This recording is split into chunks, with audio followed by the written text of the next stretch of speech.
Saudara, terdakwa anak AG akan menjalani sidang pembacaan putusan di Pengadilan Negeri Jakarta dalam perkara penganiayaan berat yang direncanakan terhadap DO hari ini 10 April 2023. Sidang akan digelar secara terbuka, namun terdakwa anak AG tidak diwajibkan untuk hadir. Perkara penganiayaan berat yang direncanakan terhadap DO membawa anak AG ke kursi pesakitan. Rangkaian persidangan pun dimulai 29 Maret lalu yang didahului dengan agenda diversi yang hasilnya ditolak oleh pihak korban. Hakim yang memimpin persidangan pun kemudian melanjutkan ke proses persidangan pidana. Sejak saat itu, persidangan perkara ini digelar secara maraton dan tertutup.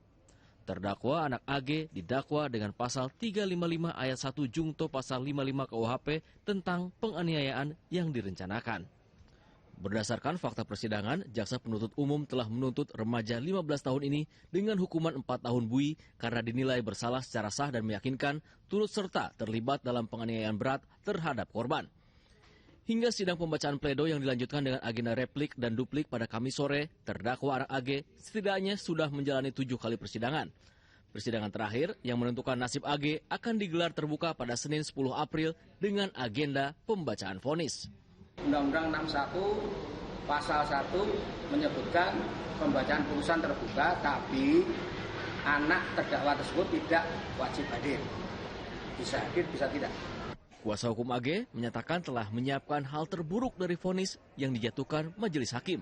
Kami mempersiapkan untuk hal yang terburuk maupun apapun keputusan yang mulia hakim pemeriksa, kami akan menerima. Akan hadir terhadap AG?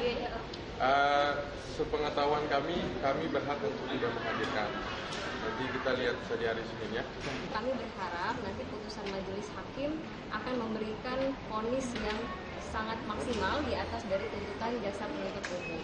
Sehingga kami berharap nanti majelis hakim tunggal yang memeriksa dan mengadili perkara ini akan melihat sisi-sisi keadilan, betapa beratnya atau betapa rusaknya yang sudah dilakukan oleh para pelaku ini terkait dengan anak.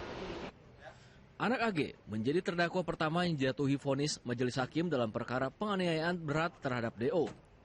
Proses persidangan perkara ini digelar secara maraton mengingat masa penahanan terdakwa anak yang terbatas. Sementara berkas perkara 2 tersangka lain dalam kasus ini, yakni Mario Dendi Satrio dan Shane Lucas, hingga saat ini masih pada tahap penyempurnaan oleh penyidik setelah dikembalikan oleh jaksa peneliti. Tim Liputan SCTV melaporkan dari Jakarta.